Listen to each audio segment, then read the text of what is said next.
किष्किंधा का नरेश बाली, इंद्र का पुत्र और अपार शक्तियों का स्वामी, जिसके गले में था इंद्र से प्राप्त दिव्य स्वर्णहार, एक ऐसा हार जो सामने वाले योद्धा की आधी शक्ति खींच लेता था।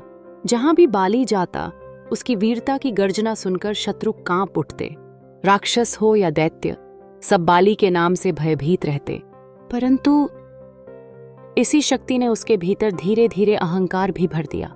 कहा जाता है, जब लंकापति रावण तीनों लोकों को जीतने के बाद भी बेचैन था, तो उसने सोचा, अगर वानरों के सबसे शक्तिशाली राजा बाली को परास्त कर दूं, तो वानरों से होने वाला भविष्य का डर हमेशा के लिए समाप्त हो जाएगा। रावण पुष्पक विमान से समुद्र तट पर पहुंचा, जहां संध्या वंदन कर रहे बाली को युद्ध की चुनौती दी। लेकिन हुआ उल्टा। बाली ने दिव्य आकार धारण किया और रावण को पराजित कर दिया। यहीं से बाली के अंदर का अहंकार और अधिक बढ़ने लगा। उधर हनुमान जी, सुग्रीव के मंत्री, ऋषि के श्राप के कारण अपनी असली दिव्य शक्ति को भूले बैठे। शांत कंदराओं में तपस्या और निरंतर राम नाम का जप।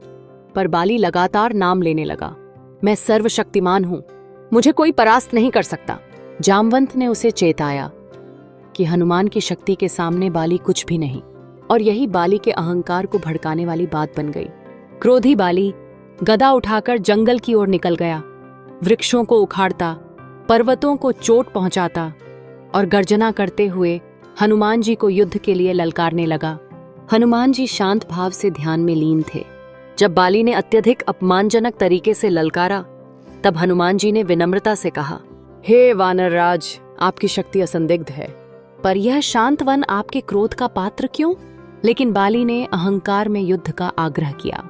युद्ध निश्चित होते ही स्वयं ब्रह्मा प्रकट हुए। उन्होंने हनुमान से कहा, तुम अपनी पूरी शक्ति का उपयोग मत करना, अपनी शक्ति का केवल 10वां भाग ही अपने पास रखो, क्योंकि यदि हनुमान पूर्ण शक्ति से युद्ध करते तो बाली उनका तेज सह ही नहीं पाता। हनुमान जी ने आदेश स्वीकार किया। युद्ध भूमि में बाली स्वर्णहार पहनकर खड़ा था, और जैसे ही हनुमान जी वहां पहुंचे, स्वर्णहार का वरदान काम करने लगा। हनुमान की शक्ति का भाग बाली के भीतर समाने लगा। पहले तो उसे लगा मानो अपार ऊर्जा प्राप्त हो रही है, परंतु जब दिव्य ऊर्जा का प्रभाव उसके शरीर के सामर्थ्य से बढ़ा, तो वह असहज होने लगा। तभी आकाश से ब्रह्मा की वाणी गूंजी, बाली, यदि जीवन चाहते हो तो अभी पीछे हटो। बाली समझ गया, यह साधारण शक्ति नहीं। वह युद्ध छोड़कर दूर निकल गया। ब्रह्मा ने समझाया, हे बाली, यह तो हनुमान की कुल शक्ति का केवल 10वां हिस्सा था, और उसके भी आधे भाग का प्रभाव तुम पर पड़ा।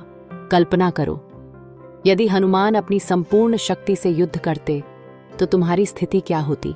यहीं बाली के अहंकार का पर्दा हट गया। वह हनुमान जी के पास लौटा और विनम्रता से क्षमा मांगी। और यही है वह क्षण जहां भगवान हनुमान केवल शक्ति के प्रतीक ही नहीं, बल्कि विनम्रता, संयम और भक्ति के भी देवता सिद्ध होते हैं।